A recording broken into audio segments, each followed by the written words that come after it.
اس کے بعد سورہ تحریم ہے جو سورہ طلاق کی جوڑا سورہ ہے۔ اس سورہ مبارکہ میں پچھلی سورہ میں ہم نے یہ دیکھا کہ اللہ تعالیٰ نے یہ بتایا کہ طلاق تک نوبت بھی اگر آ جائے تو اس کا یہ مطلب نہیں ہے کہ تم اپنی حدود سے باہر نکل جاؤ، تم اپنے جذبات پر قابو نہ رکھو۔ اللہ نے اس کا بھی ایک طریقہ ضابطہ بتایا ہے، تمہیں اس کے اندر رہنا ہے۔ اسی طرح سے ایک غصہ ہوتا ہے، ایک اختلاف کا معاملہ ہوتا ہے، اور ایک بالکل الٹ محبت التفات ہے، وہ بھی حدود کے اندر ہی رہنی چاہیے۔ بسم اللہ الرحمن الرحیم۔ یا ایھا النبی، اے پیغمبر، اے نبی، لما تحرم ما احل اللہ لک، آپ کیوں حرام کرتے ہیں اس کو کہ جو اللہ نے آپ کے لیے حلال کیا۔ تبتغی مرضات ازواجک، اپنی بیویوں کی دلجوئی کے لیے، دلداری کے لیے۔ واللہ غفور الرحیم، اور اللہ مغفرت کرنے والا، رحم کرنے والا ہے۔ یعنی نبی اکرم صلی اللہ علیہ وسلم کو خطاب کر کے آپ کے اس ایک فیصلے پر اللہ تعالیٰ یہ فرما رہے ہیں کہ اللہ نے آپ کو معاف کیا، آپ نے جو کام کیا اچھی نیت سے کیا، بیویوں کی دلداری یہ ایک بڑی مطلوب چیز ہے، لیکن آپ نے اس کے نتیجے میں اپنے اوپر ایک چیز جو اللہ نے آپ کے لیے حلال کی تھی اس کو حرام کر دیا۔ یہ ٹھیک نہیں ہے، اس لیے کہ آپ کا مرتبہ، آپ کا مقام بہت بلند ہے۔ آپ اگرچہ کہ عام آدمی کے لیے اس طرح کے فیصلے کرنے میں کوئی رکاوٹ نہیں ہے، آپ اگر ایسا فیصلہ کریں گے تو لوگ اس کو بھی دین کا کوئی فیصلہ سمجھیں گے، دین کے حوالے سے دیکھیں گے۔ یعقوب علیہ السلام نے اپنی طبیعت مزاج کے لحاظ سے اونٹ کھانا چھوڑ دیا، آپ اونٹ کی طرف مائل نہیں ہوتے، تو یہودیوں نے اونٹ کا گوشت کھانا چھوڑ دیا، بلکہ اس کو حرام سمجھنے لگے۔ اگرچہ کہ اللہ تعالیٰ نے اس بات کو واضح کیا ہے، یہ بات معلوم ہوتی ہے کہ ہر انسان کا ایک ٹیسٹ ہوتا ہے، پیغمبروں کا بھی ایک ٹیسٹ ہوتا ہے، لیکن انسانوں کو اس چیز سے روکا نہیں جا سکتا، اس لیے کہ لوگوں کا مزاج ہے۔ تو اللہ تعالیٰ نے اس خدشے کے پیش نظر نبی اکرم صلی اللہ علیہ وسلم کو ایک ایسے فیصلے سے کہ جو فیصلہ ایک عام آدمی کرتا تو اس سے روکنے کی اس کو کوئی ضرورت نہیں تھی، آپ کے مقام کے پیش نظر آپ کو اس سے روکا، اور یہ فرمایا کہ جو کچھ آپ نے کیا وہ اللہ نے اس کو معاف کیا۔ یہ بات کہ وہ کیا چیز تھی اللہ تعالیٰ نے اس کو بیان نہیں فرمایا، اور جب اللہ تعالیٰ بیان نہیں فرماتے تو ہمیں ٹو میں لگنے کی کیا ضرورت ہے۔ قد فرض اللہ لکم تحلۃ ایمانکم، اللہ نے تمہارے اوپر، تمہارے لیے اپنی قسموں کو توڑنے کا طریقہ فرض کر دیا، یعنی تمہیں اس کے بارے میں آگاہ کر دیا۔ واللہ مولاکم، اور اللہ ہی تمہارا مولا ہے، وہو العلیم الحکیم، اور وہ جاننے والا، حکمت والا ہے۔ یعنی مطلب یہ ہے کہ اب اگر آپ نے ایک بات قسم کھائی تھی تو آپ کے لیے اب توڑنے کا ایک ضابطہ موجود ہے، جو سورہ مائدہ میں بیان ہوا کہ آپ 10 مسکینوں کو کھانا کھلائیں، یا آپ ان کو کپڑے پہنائیں، یا غلام آزاد کریں، یا کیا ہے، روزے رکھنے کا ہے شاید۔ تو یہ آپ کو طریقہ بتا دیا ہے، تو آپ اس کو فالو کریں۔ وَإِذْ أَسَرَّ النَّبِيُّ إِلَىٰ بَعْضِ أَزْوَاجِهِ حَدِيثًا، اسی طرح کا معاملہ اس وقت بھی ہوا جب پیغمبر نے اپنی ایک بیوی سے راز کی ایک بات کہی۔ فَلَمَّا نَبَّأَتْ بِهِ، پھر انہوں نے یہ بات جب کسی دوسری بیوی کو بتا دی، وَأَظْهَرَهُ اللَّهُ عَلَيْهِ، اور اللہ نے پیغمبر کو اس سے آگاہ کر دیا، عَرَّفَ بَعْضَهُ وَأَعْرَضَ عَن بَعْضٍ، تو آپ نے کچھ بات جتائی اور کچھ ٹال دی۔ نبی صلی اللہ علیہ وسلم نے اپنی ایک بیوی کو ایک بات راز کے طور پہ بتائی، انہوں نے وہ بات اپنی ایک اور نبی صلی اللہ علیہ وسلم کی بیوی اپنی سوکن سے شیئر کی۔ اللہ تعالیٰ نے حضور کو یہ بات بتا دی، اور حضور صلی اللہ علیہ وسلم نے اپنی ان بیوی کو کہ جن کو یہ بات راز کے طور پر بتائی تھی، کچھ بات بتائی، کچھ کو ٹال دیا۔ فلما نبأها، پھر جب آپ نے ان کو بتایا بھی اس بات کو، قالت من انباک ھذا، تو انہوں نے کہا کہ آپ کو کس نے خبر دی؟ یہ سوچا ہوگا انہی نے دی ہوگی جن کو میں نے بتایا تھا. ظاہر ان کا سوال یہ تھا کہ یہ آپ کو کس نے بتایا؟ سو اللہ تعالیٰ نے فرمایا قالا، فرمایا انہوں نے یعنی نبی صلی اللہ علیہ وسلم نے کہ نبأنی العلیم الخبیر، مجھے اس نے بتایا کہ جو علیم و خبیر ہے، یعنی اس رب نے بتایا جو سب کچھ جانتا ہے، سب سے باخبر ہے. ظاہر ہے کہ گھر کے معاملات میں اس طرح کی چیزیں ہو سکتی ہیں. کسی ایک کا راز کسی دوسرے کو بتانا ویسے تو خیر ایک بڑی چیز ہے، لیکن گھر کے اندر یہ کوئی اتنی بڑی چیز بھی نہیں ہے. انہوں نے یہ سوچا ہوگا کہ آخر وہ بھی تو بیوی ہی ہیں ان کی، یہ چیز اگر شیئر کر لی جائے تو کیسی ہے، کہ تو اس میں کیا حرج ہے. لیکن ظاہر ہے کہ یہ ایک ایسا معاملہ تھا کہ جس میں ان کی گرفت ہوئی. اللہ نے نہ یہ راز بیان کیا کہ وہ کون تھی، اور نہ یہ بتایا کہ وہ بات کیا تھی. اصل میں جو بات بیان کرنی مقصود تھی اللہ تعالیٰ نے قرآن مجید میں بیان کر دی. اور اس میں ایک اور بات بھی ہمارے سامنے آ گئی، اگرچہ کہ وہ بات ویسے بھی بہت ویل نون، سمجھ میں آنے والی، قرآن سے معلوم ہونے والی ہے، لیکن بہرحال بعض اوقات بعض لوگوں کو بعض چیزوں کے لیے ایویڈنسز دینے کی ضرورت پیش آ جاتی ہے. یہ بات کہ نبی اکرم صلی اللہ علیہ وسلم سے اللہ تعالیٰ کا کانٹیکٹ اور کمیونیکیشن ہوا قرآن کے علاوہ بھی، اس آیہ مبارکہ سے اس کا واضح ثبوت ملتا ہے. اس لیے کہ جب حضور نے فرمایا کہ مجھے بتائی یہ بات اس ذات نے کہ جو سب کچھ جاننے والا، ہر چیز سے باخبر ہے، یعنی اللہ نے بتائی، تو اللہ تعالیٰ نے وہ قرآن مجید میں تو کوئی ایسی آیت نہیں ہے کہ جو یہ کہتی ہو کہ اے پیغمبر آپ نے جو اپنی فلاں بیوی کو بات بتائی تھی انہوں نے فلاں کو بھی بتا دی. اس کا مطلب یہ ہوا کہ اللہ تعالیٰ نبی صلی اللہ علیہ وسلم سے قرآن مجید کے علاوہ بھی بات کرتا تھا. قرآن کے علاوہ بھی آپ کو وحی کے ذریعے سے کمیونیکیشن ہوتی تھی، لیکن وہ وحی بھی ہمیں نہیں معلوم ہے کہ وہ کون سی ہیں کون سی نہیں، لیکن وہ وحی بھی اس قرآن کے تحت ہے. یہ وہ وحی ہے، یہ وہ کلام ہے کہ جس کو اللہ نے محفوظ کر لیا ہے، اور جس میں جو بات بیان ہوئی ہے اب اسی کی روشنی میں باقی تمام چیزیں، تمام باتیں، تمام تعلیمات کو ایگزامن کیا جائے گا، اسکروٹنائز کیا جائے گا. ظاہر ہے کہ یہ جو کام ہوا کہ ان خاتون نے دوسری کو بتا دیا، یہ ہوا تو غلط تھا، یہ ان کے شایان شان نہیں تھا. تو فرمایا ان تتوبا الی اللہ فقد صغت قلوبہما، اگر تمہارے دل اس کے لیے مائل،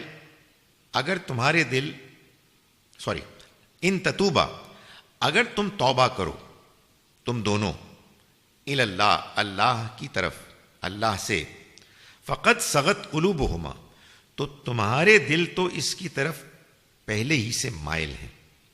وَإِن تَظَاهَرَ عَلَيْهِ، اور اگر تم نے ایکا کیا ان کے خلاف، یعنی پیغمبر صلی اللہ علیہ وسلم کے خلاف، فَإِنَّ اللَّهَ هُوَ مَوْلَاهُ، تو جان لو کہ ان کا حامی تو اللہ ہے، وجبریل، اور جبرائیل ہیں، والصالح المومنین، اور تمام صالح اہل ایمان مسلمان ہیں، والملائکۃ بعد ذلک ظہیر، اور فرشتے بھی مزید برآں ان کے حامی اور مددگار ہیں. یعنی معلوم ہوتا ہے کہ اس موقع پر جو پیغمبر صلی اللہ علیہ وسلم کی جانب سے ان کو گرفت ہوئی اور انہوں نے یہ بات دوسری خاتون کو بھی بتائی، تو دونوں کی جانب سے ایک طرح کی ناراضی کا ایک اظہار ہوا، ناگواری کا، کہ ایسا کیوں ہوا، آخر ایسی بھی کیا بات تھی. سو اللہ تعالیٰ نے اس کو بھی پکڑا کہ یہ جو تم کر رہی ہو، تم مل کے دونوں تم نے ایک سٹینڈ لے لیا ہے. وَإِن تَظَاهَرَ، تو شروع میں فرمایا کہ اگر تم توبہ کر لو دونوں، تو توبہ کی جانب تمہارا دل تو جھکا ہوا ہے اور اللہ تمہیں اس کی وجہ سے توفیق دے گا، لیکن یہ جان لو اچھی طرح سے کہ وَإِن تَظَاهَرَ عَلَيْهِ، اگر تم نے ان کے خلاف ایکا کیا، فَإِنَّ اللَّهَ هُوَ مَوْلَاهُ، تو اللہ ان کا یعنی پیغمبر کا حامی ہے، وجبرائیل والصالح المومنین، اور جبرائیل اور ایمان والے نیک لوگ، والملائکۃ بعد ذلک ظہیر، اور فرشتے بھی اس کے ساتھ ساتھ ان کے حامی ہیں. عسیٰ ربہ ان طلقکن، اور بعید نہیں کہ اگر وہ تمہیں طلاق دے دے، ان یبدلہ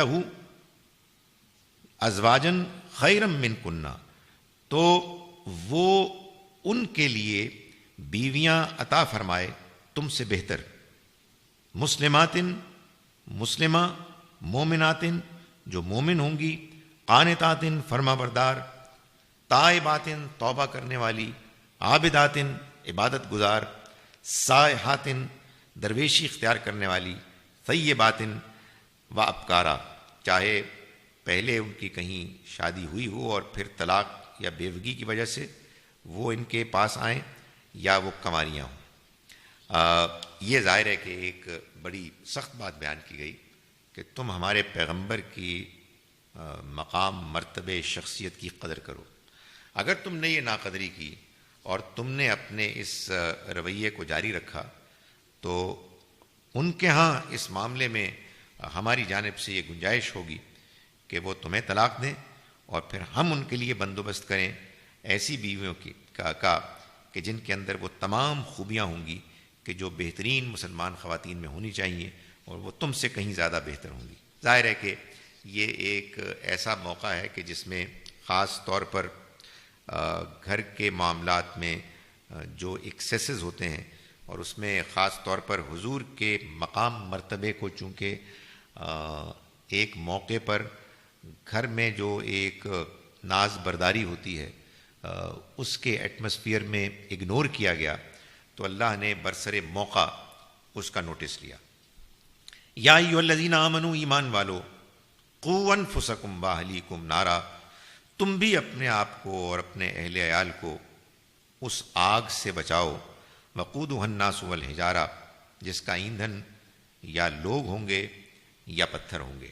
یعنی جب پیغمبر اور ان کی بیویوں کے بارے میں اللہ تعالیٰ احتساب کر سکتے ہیں، تو پھر تم لوگوں کو بھی اپنا اور اپنے گھر والوں کا احتساب کرنا چاہیے۔ اپنے آپ کو اور اپنے گھر والوں کو اس آگ سے بچاؤ کہ جو بڑی سخت ہے، جس کا ایندھن، جس کا فیول یا پتھر ہوں گے، وہ پتھر کے جن کو پوجا گیا، یا پھر انسان ہوں گے۔ یعنی اس دنیا میں تم ان کے ساتھ لاڈ کرتے ہو، ان کی فرمائشیں پوری کرتے ہو، ان کو ہر سہولت مہیا کرنے کی کوشش کرتے ہو۔ جہاں یہ سب کچھ کرتے ہو وہاں تم ان کے دین کے بارے میں بھی فکر مند ہو، ان کے موت کے بعد کی زندگی کے بارے میں بھی فکر مند ہو، اس لیے کہ وہاں اگر وہ برے انجام سے خدا نخواستہ دوچار ہوئے تو وہ انجام بہت سخت ہے۔ علیہا ملائکۃ غلاظ شداد، جس پر ایسے فرشتے مقرر ہیں کہ جو بڑے سخت ہیں، بڑے تند خو ہیں۔ لا یعصون اللہ ما امرہم، وہ نہیں نافرمانی کرتے اللہ کی اس پر کہ جو اس نے ان کو حکم دیا۔ ویفعلون ما یؤمرون، اور وہ وہی کرتے ہیں کہ جن کا ان کو حکم دیا جاتا ہے۔ یعنی ان کے اندر کوئی نرمی نہیں پیدا ہوگی۔ اگر ایک مرتبہ انہیں اس بات کا حکم دے دیا جائے کہ انہیں فلاں فلاں لوگوں کو سزا دینی ہے۔ یا ایھا الذین کفروا، اس دن یہ کہا جائے گا کہ اے وہ لوگوں کہ جنہوں نے انکار کیا، جو انکار پر اڑے رہے، لا تعتذروا اليوم، آج بہانے نہ بناؤ، معذرتیں پیش نہ کرو، انما تجزون ما کنتم تعملون، تمہیں وہی بدلے میں دیا جا رہا ہے جو تم کرتے رہے ہو۔ یا ایھا الذین آمنوا، ایمان والو، توبوا الی اللہ توبۃ نصوحا، تم اللہ کی طرف رجوع کرو، اس کے ہاں توبہ کرو، توبۃ نصوحا، بہترین طریقے سے، وہ توبہ کہ جو پرخلوص ہو، مخلصانہ ہو، یعنی اپنی غلطی کا اعتراف کرتے ہوئے اپنے اندر شرمندگی اور پشیمانی کے جذبات کے ساتھ اللہ کی طرف رجوع کرو کہ تم آئندہ یہ عمل نہیں کرو گے جو تم نے ماضی میں کیا، اس پر تمہیں شرمندگی ہے۔ عسیٰ ربکم، امید ہے کہ تمہارا رب، ان یکفر عنکم سیئاتکم، دور کر دے گا تم سے تمہارے گناہ، ویدخلکم جنات تجری من تحتها الانہار، اور داخل کرے گا تمہیں ان باغات میں کہ جن کے نیچے نہریں بہتی ہوں گی. یوم لا یخزی اللہ النبی والذین آمنوا معہ، اس دن جب اللہ اپنے نبی کو اور ان لوگوں کو کہ جو اس کے ساتھ ایمان لائے رسوا نہیں کرے گا. نورہم یسعی بین ایدیہم وبایمانہم، ان کی روشنی ان کے آگے اور ان کے دائیں ہاتھ چل رہی ہوگی. یعنی وہ جنت کی طرف جا رہے ہوں گے، اور جنت میں لے جانے والا راستہ اندھیرے میں اس میں جو روشنی مہیا کی جائے گی وہ ان کا ایمان ہوگا، ان کے نیک اعمال، ان کا اللہ کی راہ میں خرچ کرنا ہوگا، جیسے کہ سورہ حدید میں پیچھے ہم نے پڑھا. فرمایا کہ نورہم یسعی بین ایدیہم وبایمانہم یقولون، وہ دعا کر رہے ہوں گے ربنا اتمم لنا نورنا، اے ہمارے پروردگار ہماری اس روشنی کو تو ہمارے لیے مکمل کر دے، وغفر لنا، اور ہم سے درگزر فرما. یعنی یہ جو روشنی اب ہمیں نظر آ رہی ہے، جس کی رہنمائی میں ہم چل رہے ہیں، یہ آخر تک ہمیں جنت تک لے جائے. انک علی کل شیء قدیر، یقیناً تو ہر چیز پر قدرت رکھنے والا ہے. یا ایھا النبی، اے نبی، جاہد الکفار والمنافقین، آپ کافر، انکار کرنے والے اور منافقین، ان سب سے جہاد کریں. وغلظ علیہم، اور ان پر سختی کریں. یعنی آپ کے یہ مخاطبین اب کسی رعایت کے مستحق نہیں. نبی صلی اللہ علیہ وسلم کو اللہ تعالیٰ نے ایک موقع کے بعد کہ جب بات آخری حد تک واضح ہو گئی اور انکار کرنے والوں اور منافقین کے پاس کوئی بہانہ، کوئی معذرت باقی نہ رہی، تب جا کے حضور کو یہ حکم ہوا کہ آپ ان کے ساتھ سختی کریں، اس لیے کہ آپ نرم تھے. آپ لوگوں کے ساتھ درگزر اور نرمی کے ساتھ پیش آتے تھے. تو آپ کو آپ کے اس نرم مزاج کو چھوڑنے اور ان لوگوں کے ساتھ سختی کا معاملہ کرنے کا حکم دیا گیا. ظاہر ہے آپ نے جب یہ سختی کی ہوگی تو کچھ واقعات ہوں گے نا، تو وہ واقعات پھر ظاہر ہے کہ حدیث کی کتابوں میں آئے ہوں گے. وہ حدیث کی کتابوں میں واقعات آ جائیں اور آپ ان کو پڑھیں اور آپ یہ کہیں کہ ہمارے پیغمبر کا طریقہ یہ ہے، تو یہ بات آپ نے بالکل غلط سمجھی، اس لیے کہ آپ نے قرآن مجید کی روشنی کے بغیر سمجھی ہے. نبی اکرم صلی اللہ علیہ وسلم کو یہ رویہ اختیار کرنے کا حکم ہوا تھا، لیکن اس موقع پر ہوا تھا کہ جس موقع پر اللہ کی طرف سے یہ فیصلہ آ گیا تھا کہ اب یہ لوگ آپ کی رعایت کے مستحق نہیں رہے. آپ ان لوگوں کو کہ جن کو بیچاروں کو کچھ پتہ ہی نہیں ہے، آپ ان کے بارے میں سختی کر کے ان کو دین سے بھگاتے ہیں. یہ کتنا ظلم ہے. تو سب سے بڑا ظلم یہ ہے، میں آپ کو بتاؤں، ہمیشہ میں یہ کہتا ہوں، سب سے بڑا ظلم یہ ہے کہ اللہ کا دین صحیح طرح سے سمجھا نہ جائے اور اس کے سمجھنے میں لوگ جذباتی ہوں، ضد کریں، منمانی کریں، ٹھوسا ٹھاسی کریں. اس لیے کہ اس کے بعد دین آیا ہے نا روشنی دکھانے کے لیے. اگر دین کی روشنی ہی روشنی نہ رہے بلکہ اندھیرا بن جائے تو پھر روشنی کہاں سے آئے گی؟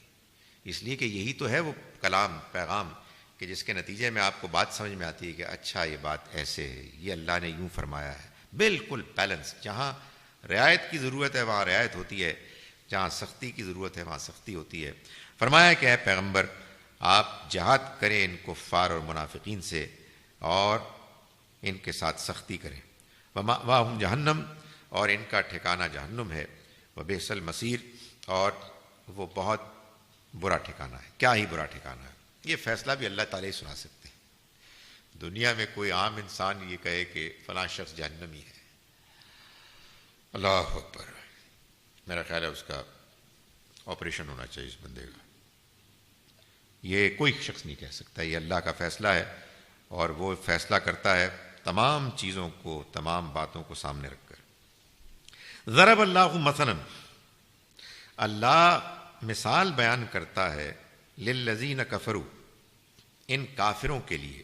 یعنی اصل میں یہ بتایا جا رہا ہے کہ یہ جان لو کہ ہر شخص اپنے اپنے عمل کے مطابق جواب دے. تو اللہ تعالیٰ اب اس سلسلے میں مثال بیان کرتا ہے ان لوگوں کے لیے کہ جنہوں نے انکار کیا. امرأۃ نوح و امرأۃ لوط، نوح کی اور لوط کی بیویوں کی. کانتا تحت عبدین من عبادنا، وہ دونوں ہمارے بندوں میں سے دو نیک بندوں کے گھر میں تھیں. صالحین جو نیک تھے، فخانتاہما، تو انہوں نے اپنے شوہروں سے بے وفائی کی، یعنی انہوں نے ان کے پیغام کو نہیں مانا، انہوں نے انکار کرنے والوں کا ساتھ دیا۔ فلم یغنیا عنہما من اللہ شیئا، تو اللہ کے مقابلے میں ان کے کچھ کام نہیں آیا۔ وقیلت خل النار مع الداخلین، اور ان سے کہا گیا کہ داخل ہو جاؤ تم آگ میں داخل ہونے والوں کے ساتھ۔